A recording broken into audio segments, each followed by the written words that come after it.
चैतन्य प्रभु नित्यानंद श्री अद्वैत गदाधर शिवासादि गौर भक्त वृंद। हरे कृष्णा कृष्णा कृष्णा हरे हरे, हरे राम राम राम हरे हरे। जय श्री प्रभुपाद की जय, अनंत कोटि वैष्णववृंद की जय। हरे कृष्णा। स्वागत है आप सभी का आज के सत्र में। तो आज हम लोग पढ़ने वाले हैं श्रीमद् भगवद गीता अध्याय 4 और श्लोक संख्या 36। तो हम लोग श्लोक का मैं शेयर करता हूँ स्क्रीन।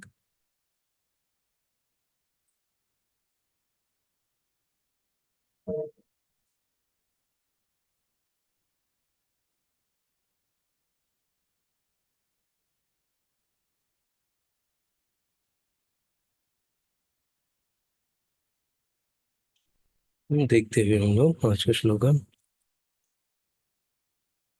हमने ये पढ़ा था कल। यज्ञात्वा न पुनर्मोहम एवं यास्यसि पांडव एन भूतान्य अशेषेण द्रक्ष्यस्यात्मन्य अथो मयि। स्वरूप सिद्ध व्यक्ति से वास्तविक ज्ञान प्राप्त कर चुकने पर तुम पुनः कभी ऐसे मोह को प्राप्त नहीं होगे, क्योंकि इस ज्ञान के द्वारा तुम देख सकोगे कि सभी जीव परमात्मा के अंश स्वरूप है, अर्थात वे सब मेरे हैं ना। तो इसमें हमने क्या सीखा कि कैसे ना हर जीव भगवान से कनेक्टेड है ना। हर जीव को और हर वस्तु को हमको भगवान से कनेक्टेड देखना चाहिए ना। यही कृष्ण भावनामृत है। ठीक है, ये हमने इस श्लोका में कल पढ़ा था, सीखा था 35वें श्लोक में। तो आज हम लोग भी आगे बढ़ते हैं। हम्म,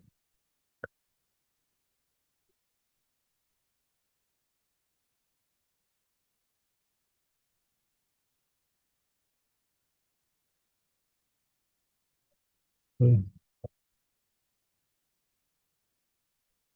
अपि चेदसि पापेभ्यः सर्वेभ्यः पापकृत्तमः सर्वं ज्ञानफलेन वृजिनं सन्तरिष्यसि। हम्म, ज्ञान ज्ञान प्लवेन एव व्रजिनम संतरिष्यसि, एव व्रजिनम संतरिष्यसि। अपि चेदसि पापेभ्यः सर्वेभ्यः पापकृत्तमः सर्वं ज्ञानप्लेवेन एव व्रजिनं संतरिष्यसि। अपि चेदसि पापेभ्यः सर्वेभ्यः पापकृत्तमः सर्वं ज्ञानप्लवेन एव व्रजिनं संतरिष्यसि। कोई पढ़ना चाहेगा? हरे कृष्ण प्रभु जी। हरे कृष्णा माता जी, पढ़ी। अपि चेदसि पापेभ्यं सर्वेभ्यं पापकृत्तमः सर्वं ज्ञानफलेनैव वृजनिं सन्तरिष्यसि। बहुत अच्छा माता जी, धन्यवाद। हरि बोल। हाँ, हरि बोल प्रभु जी, हरे कृष्णा। अपि चेतसि पापेभ्यः सर्वेभ्यः पापकृत्तमः सर्वं ज्ञानप्लवेनैव रुजिनं सन्तरिष्यसि। बहुत अच्छा प्रभु जी, बहुत बहुत धन्यवाद। ठीक है, और कोई पढ़ना चाहता है? पढ़िए माता जी। दंडवत प्रणाम। दंडवत प्रणाम माता जी। अपि सर्वेभ्यः पापकृतमः सर्वं ज्ञानप्लवेनैव वृजिनं सन्तरिष्यसि। धन्यवाद माता जी, थैंक यू। तो हम लोग अभी आगे चलते हैं। मैं सबको एक बार म्यूट कर दे रहा हूँ। कुछ बोलना रहेगा तो हैंड रेस करिएगा या मैसेज करिएगा। तो अपि भी चेत यदि असि तुम हो पापेभ्यः पापियों से सर्वेभ्यः समस्त पापकृत तमः सर्वाधिक पापी, सर्वम ऐसे समस्त पाप कर्म, ज्ञान प्लवेन दिव्य ज्ञान की नाव द्वारा, एव निश्चय ही, व्रजिनम दुखों के सागर को संतरिष्यसि पूर्णतया पार कर जाओगे। इसका हम लोग मीनिंग देखते हैं। यदि तुम्हें समस्त पापियों में भी सर्वाधिक पापी समझा जाए तो भी तुम दिव्य ज्ञान रूपी नाव में स्थित होकर दुख सागर को पार करने में समर्थ होगे। एक बार इसको फिर से पढ़ते हैं हम लोग। यदि तुम्हें समस्त पापियों में भी सर्वाधिक पापी समझा जाए, मतलब सबसे बड़ा पापी, हाँ, तो भी तुम दिव्य ज्ञान रूपी नाव में स्थित होकर दुख सागर को पार करने में समर्थ होगे। ना कितना भी बड़ा से पापी हो ना, लेकिन फिर भी क्या है, अगर वो दिव्य ज्ञान उसको मिल गया, दिव्य ज्ञान मतलब क्या, आध्यात्मिक ज्ञान ना, जैसे उसको आध्यात्मिक ज्ञान मिल गया तो क्या हो जाएगा, वो दुख के सागर को पार कर जाएगा ना। दुख का सागर क्या है, ये भौतिक जगत ना, जो दुख का सागर है, इस भौतिक जगत को पार कर जाएगा ना, ऐसे है ना। तो ये यहाँ पर एक्चुअली हम लोग चैप्टर कौन सा पढ़ रहे हैं, दिव्य ज्ञान ना। चौथा चैप्टर क्या है, दिव्य ज्ञान। इसलिए हम लोग सब जगह देख रहे हैं क्या आ रहा है, कैसे दिव्य ज्ञान को अर्जित किया जाए ना, जैसे तद विधि प्रणिपातेन प्रश्न सेवया, वो वाला हमने श्लोक देखा था, 34वां श्लोक ना। और हर जगह यही बताया जा रहा है इस, क्योंकि ये चैप्टर ही है दिव्य ज्ञान ना, तो इसलिए यहाँ पर बता रहे हैं। तो दिव्य ज्ञान क्या है, वो ज्ञान जो आध्यात्मिक है ना, जो ज्ञान भगवान से जुड़ा हुआ है, जो भगवान के बारे में हमको बताता है, उसी को दिव्य ज्ञान कहते हैं ना।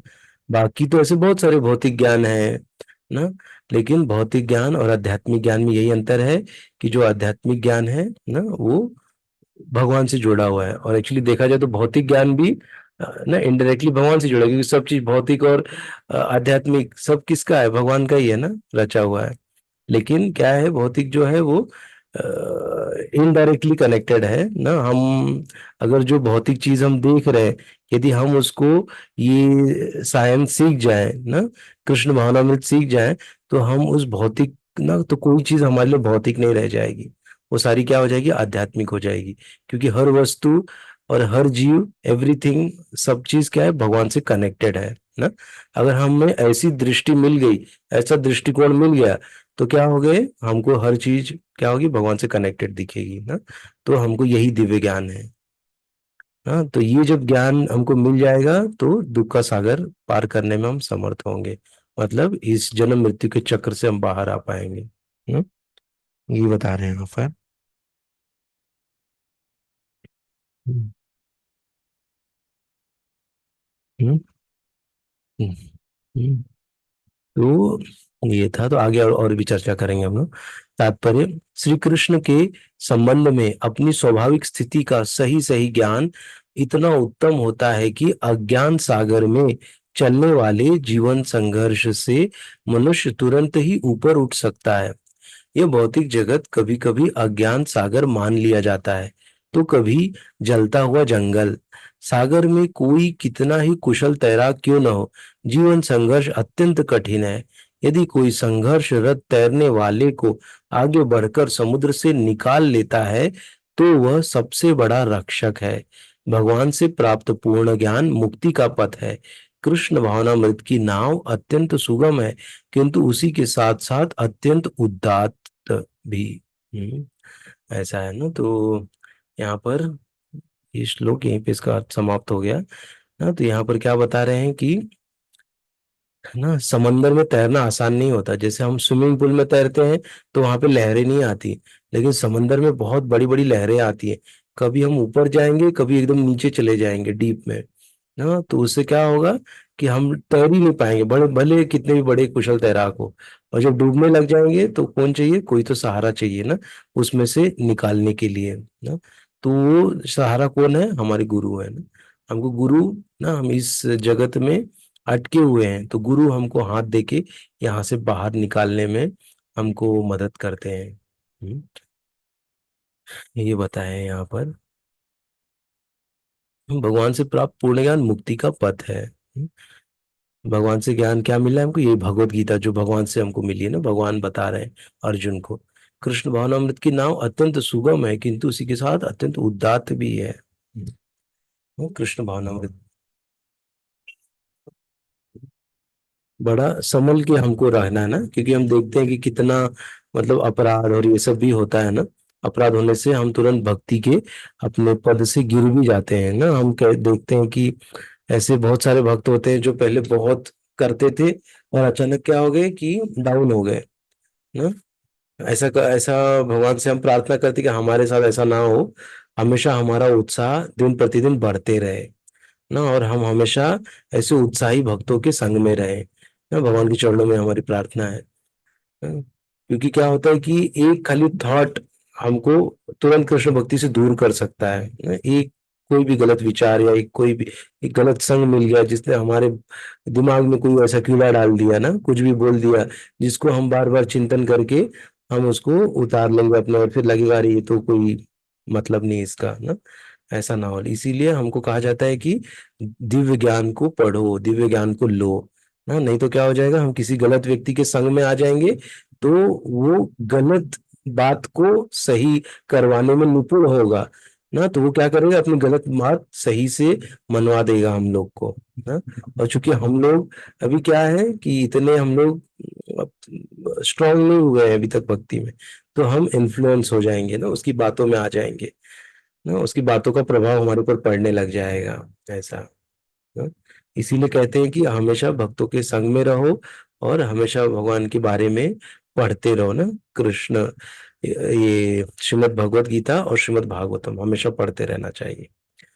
तब हम लोग को कोई भी आके कुछ भी बोलेगा, हमारे पास शास्त्र है ना, प्रमाण है हमारे पास, तो उससे हम बता सकते हैं कि आप जो बोल रहे हो वो गलत बोल रहे हो, ऐसा नहीं ऐसा है ना। और कहाँ से हमने पढ़ा है, इस किताब से पढ़ा है, ये श्लोक इसके बारे में ऐसे बताता है ना। तो हम बहुत ही स्ट्रांग हो जाएंगे।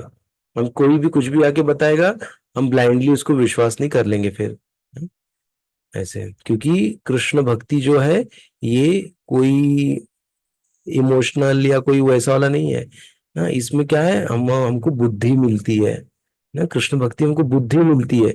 इतने साल हम इतने वर्षों इतने करोड़ों जन्मों तक हम अज्ञान में थे, लेकिन कृष्ण भक्ति से हमको बुद्धि मिलती है और हम बुद्धि से भगवान की पूजा करते हैं ना।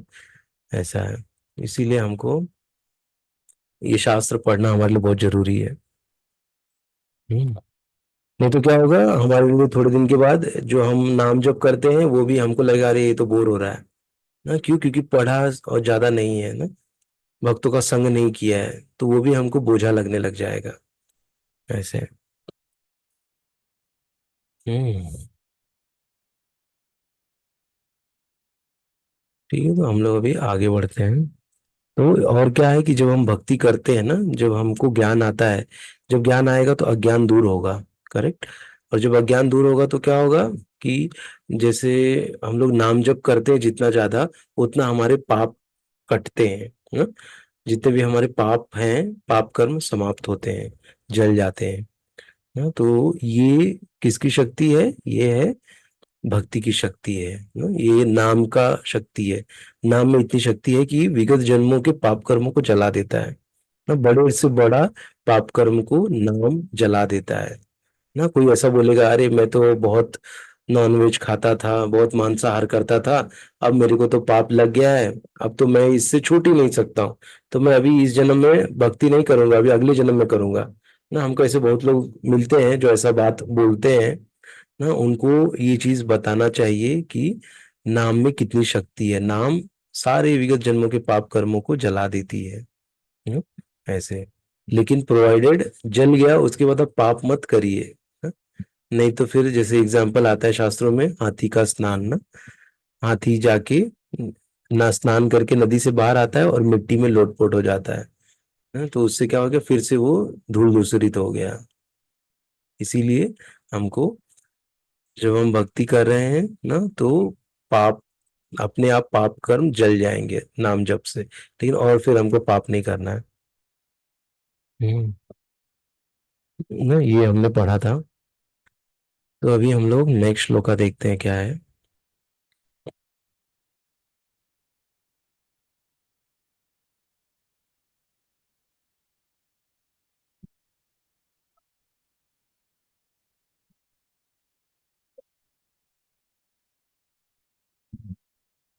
यथैधांसि यथे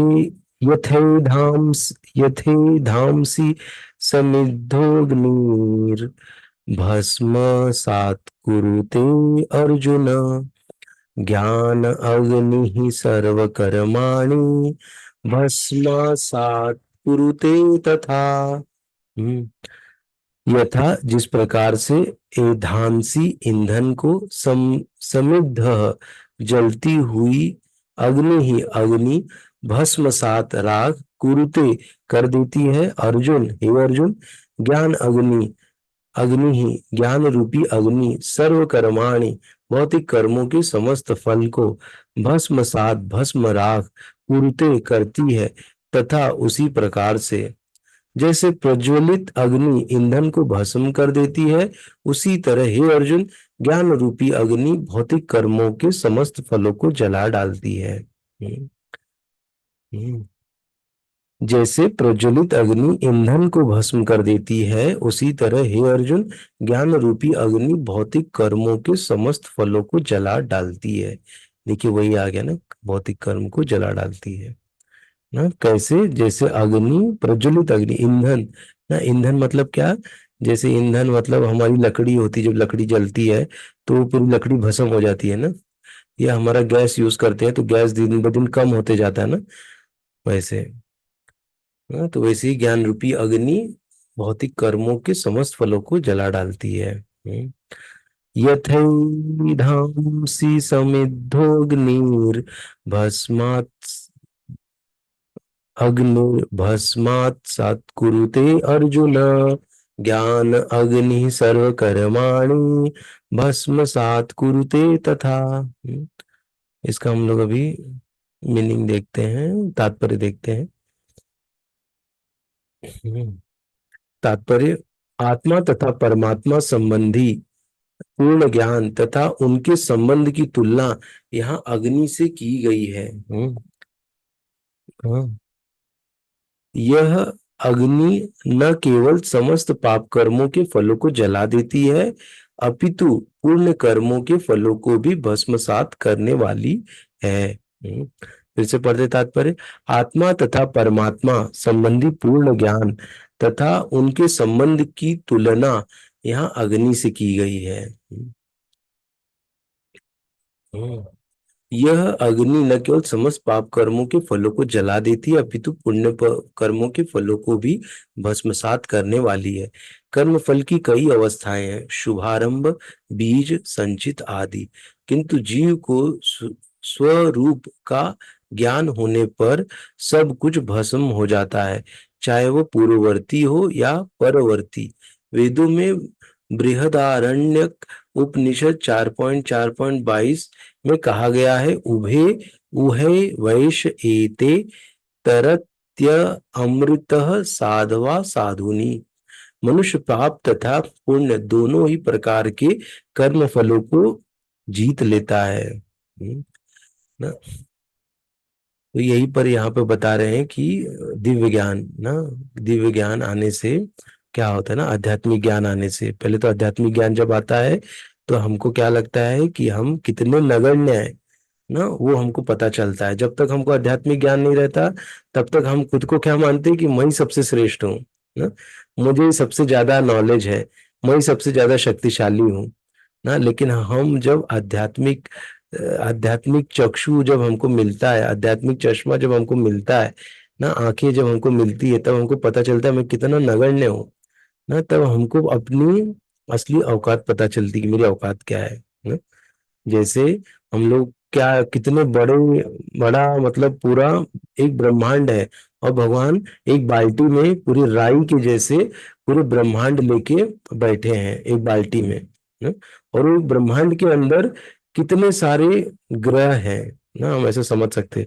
उन ग्रहों में एक ग्रह है पृथ्वी ना। और उन पहले तो कितने सारे गैलेक्सीज हैं ब्रह्मांड में। उन गैलेक्सीज में एक ये है, एक पृथ्वी नामक एक ग्रह है ना। और वो पृथ्वी नामक ग्रह में कि अगर हम उसको ढूंढ आते जाए तो हमको पता चलेगा कि हम कितने नगण्य हैं ना। पृथ्वी के अंदर एक देश है भारत, ना। भारत के अंदर फिर एक है महाराष्ट्र, महाराष्ट्र के अंदर एक है ठाणे डिस्ट्रिक्ट, या जो भी आप मुंबई डिस्ट्रिक्ट है, तो उसके नीचे नीचे आते जाएंगे तो हमको पता चलेगा हम कितने नीचे स्तर पे हैं हम लोग। ऐसे ना। लेकिन हमको क्या लगता है, हम श्रेष्ठ हैं।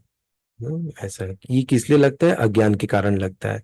और जब हमको दिव्य ज्ञान आता है तब हमको हमारी कॉन्स्टिट्यूशनल पोजीशन हमको पता चलती है ना, मेरा जो स्वरूप क्या है वो पता चलता है ना। जीवेर स्वरूप है कृष्णेर नित्य दास, ना हम दास है, ये हमको अपना स्वरूप पता चलता है।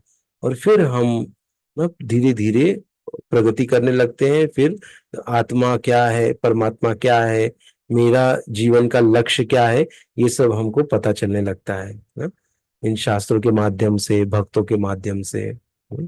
ऐसे हमको पता चलता है।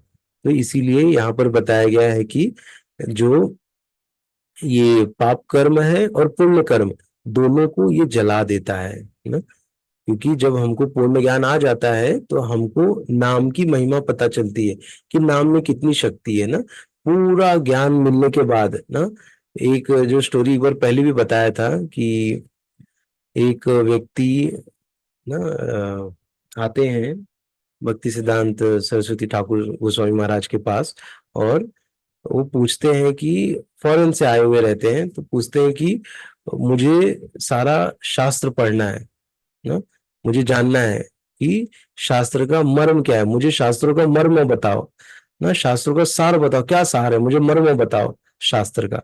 ऐसा करके व्यक्ति वो आके श्रील भक्ति सिद्धांत सरस्वती ठाकुर महाराज को पूछता है। तो महाराज बोलते हैं कि आप एक काम करो, आप एक थोड़ा इधर ऐसे ऐसे चल के जाओ आगे, और आगे एक आपको माली मिलेगा, वो आपको बताएगा। तो वो भी अचरज में पड़ जाता है कि अरे माली बताएगा, इनको पूछ रहे तो बता ही नहीं रहे, माली कैसे बता लेगा। तो फिर वो जाते हैं चल के माली के पास, और फिर वो देखते हैं और माली को पूछते हैं कि माली क्या करते रहता है। माली एक हाथ में जप करते रहता है और एक हाथ से फूलों को पानी मारते रहता है ना, जब उसका चालू रहता है। तो उसको आता है वो व्यक्ति और पूछता है माली से कि आप मुझे सारे शास्त्रों का सार बताइए, क्या है सार। तो बोला मुझे आप पूछ रहे हो मैं तो माली हूं, मुझे तो इतना कुछ नॉलेज नहीं है। तो बोलते कि नहीं, मुझे आपके महाराज ने भेजा है यहाँ पर आपसे पूछने के लिए। तो बोलता अरे महाराज ने आपको ऐसे कैसे बोल दिया, मुझे तो कुछ नहीं आता। वो एकदम वो हो गए, बोलते महाराज ने आपके साथ मजाक किया होगा, या ऐसा कैसे आपको बोल दिए, ऐसे बोल के फिर ये व्यक्ति महाराज के पास जाता है ना, क्योंकि जो माली था वो भी तो भक्त था, विनम्र था ना, वो कैसे एक्सेप्ट करेगा कि मुझे सब कुछ आता है या मैं सार बता दूं ना। तो वापस वो आता है व्यक्ति महाराज के पास, तो महाराज को पूछता है कि महाराज वो तो नहीं बताए कुछ, आप ही बता दीजिए। तो महाराज बोलता है जब जब तुम वहां गए तो वो क्या कर रहा था। तो बोले कि वो एक हाथ से पानी और एक हाथ से जप कर रहा था। तो बोले वही तो सार है ना? जप करना ही पूरे शास्त्र का सार है, कि पूरा व्यक्ति जब शास्त्र पढ़ लेगा तो उसको यही पता चलेगा कि भगवान का नाम कितना शक्तिशाली है ना। यही सारे शास्त्रों का सार है ना, यही मर्म है सारे शास्त्रों का ना, कि हमको भगवान के नामों का जप करना चाहिए। क्या जप करना चाहिए, हरे कृष्णा कृष्णा कृष्णा हरे हरे, हरे राम राम राम हरे हरे ना। भगवान ने इसमें सारी शक्ति डाल दी है। तो कोई ऐसा भी पूछ सकता है कि क्या खाली हमको यही जप करना चाहिए क्या। नहीं, आपको ये सजेस्ट किया जा रहा है कि आप ये जप कर सकते हैं, और आपके अंदर बहुत सारे बदलाव होंगे और भगवान की भक्ति आपकी बढ़ेगी ना। इसका मतलब ये नहीं कि आप दूसरे जप नहीं कर सकते। जैसे आपकी आसक्ति है ना राम राम राम राम बोलने में, उसमें भी वही शक्ति भगवान ने डाली है ना। कृष्ण कृष्ण कृष्ण कृष्ण, उसमें भी शक्ति डाली है ना। राम कृष्ण हरि राम कृष्ण हरि, आप वो जप कर रहे हैं जय जय श्री राम, जय जय राम कृष्ण हरि, जय जय राम कृष्ण हरि ना। आप वो अगर जप कर रहे हैं वो भी जप करिए, विट्ठल विट्ठल विट्ठल विट्ठल ना। भगवान के नाम में शक्ति है ना। तो ये नाम हम जितना लेंगे उतना हमारे जो पाप कर्म है वो जल जाएंगे ना, ऐसे। लेकिन जो एक कली संस्करण उपनिषद है ना, उसमें बताया गया है इस 16 अक्षर वाले नाम की महिमा ना। ये नाम बहुत पावरफुल है, उसमें बताया गया है। इसीलिए श्री चैतन्य महाप्रभु ने ना अपने अनुयायियों को बताया है कि आप हरे कृष्ण महामंत्र का जप करिए ना। और हम ना श्री चैतन्य महाप्रभु के अनुयायी हैं ना, इसीलिए हम ये इन नामों का जप करते हैं ना। लेकिन जैसे हमको जय सिया राम, जय सिया राम, जय सिया राम ना ये करने का मन हो रहा है, या हमको लग रहा है कि हमारी आसक्ति इसमें, तो आप वो भी कर सकते हैं ना। लेकिन जैसे आप अभी तक अगर जप नहीं कर रहे हैं तो आप हरे कृष्ण महामंत्र से चालू कर सकते हैं, और बाकी कभी आप जब जो चालू है आपका वो भी कर सकते हैं। ऐसे तो ये है नाम की महिमा ना। तो ये जो दिव्य ज्ञान मिलने के बाद हमको यही पता चलेगा कि नाम में कितनी शक्ति है ना। तो यही यहाँ पर बताए हैं। एक बार वापस से स्क्रीन शेयर करता हूँ मैं।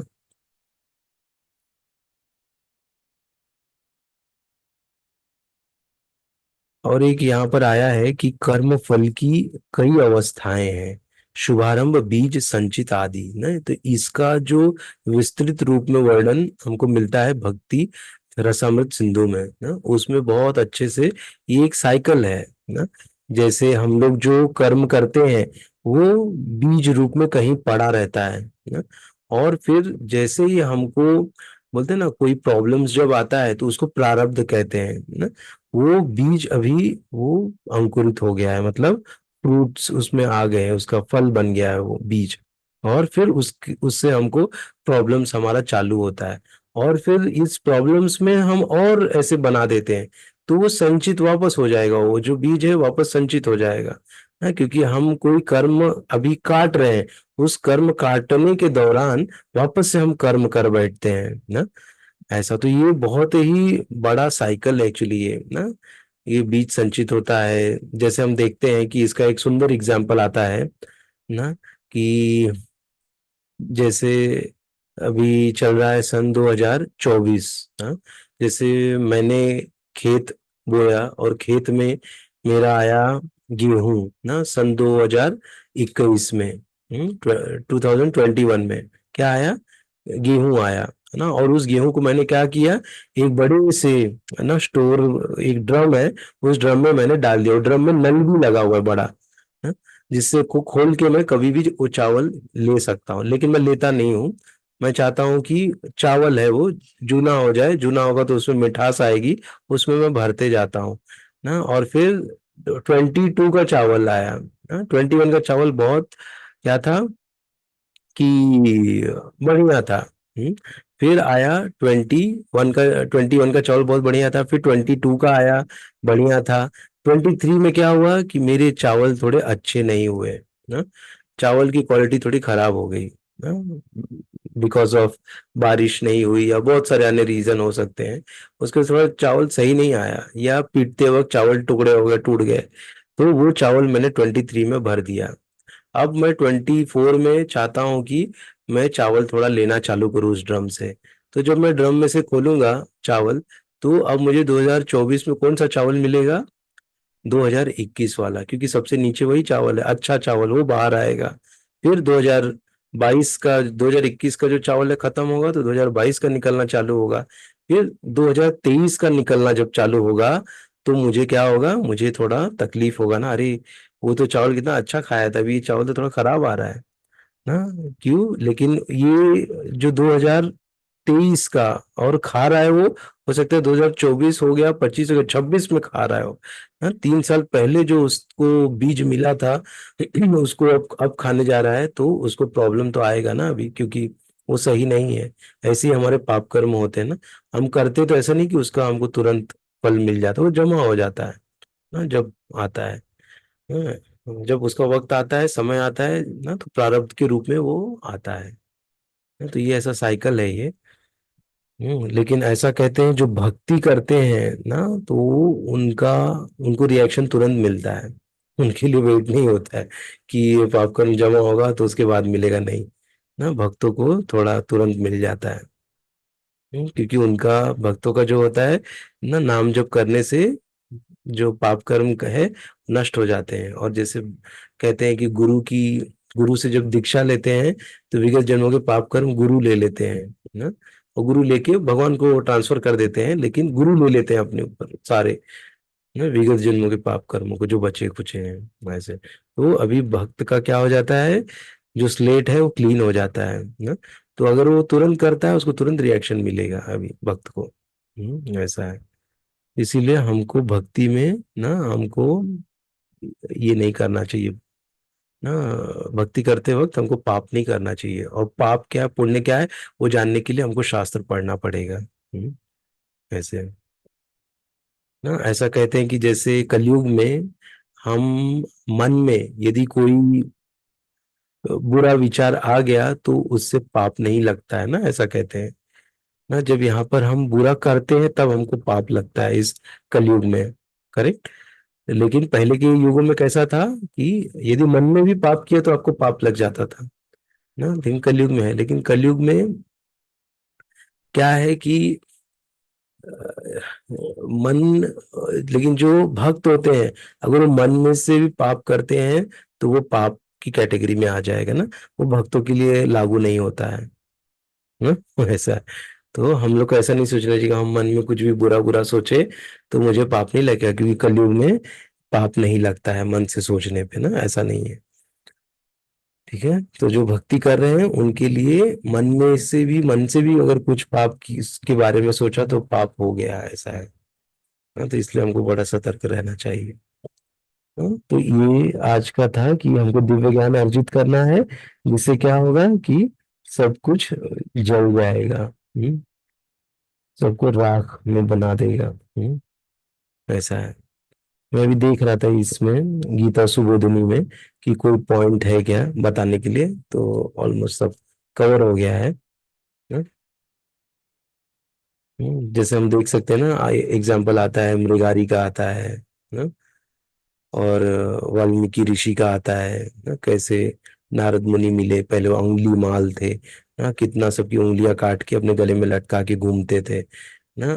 उन्होंने कितना पाप किया था, कैसे उनका उसी जन्म में पूरा पाप क्लियर हो गया ना। वो नाम लेने लग गए, क्या बोलते थे, मरा मरा मरा मरा मरा।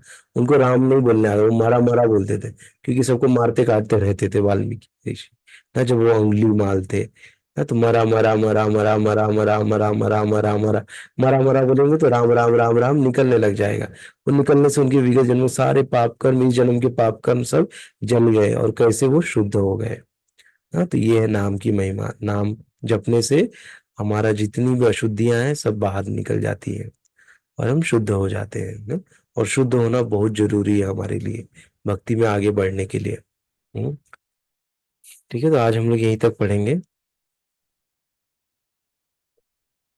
किसी को कोई प्रश्न है तो पूछ सकते हैं। मैं एक बार सबको अनम्यूट करता हूँ। किसी को प्रश्न है या कुछ टीका टिप्पणी है या बोलना चाहते हैं तो आप अनम्यूट प्रभु करके जी, बोल सकते हैं। हाँ माता जी। मैं बोलती हाँ, नहीं, मैं जब से भक्ति में आई हूँ मैं, तो अगर मन में भी मैंने किसी का बुरा चाहना तो तुरंत मेरा हाथ कटेगा, जल जाएगा, कुछ ना कुछ हो जाएगा, तुरंत होता है वो।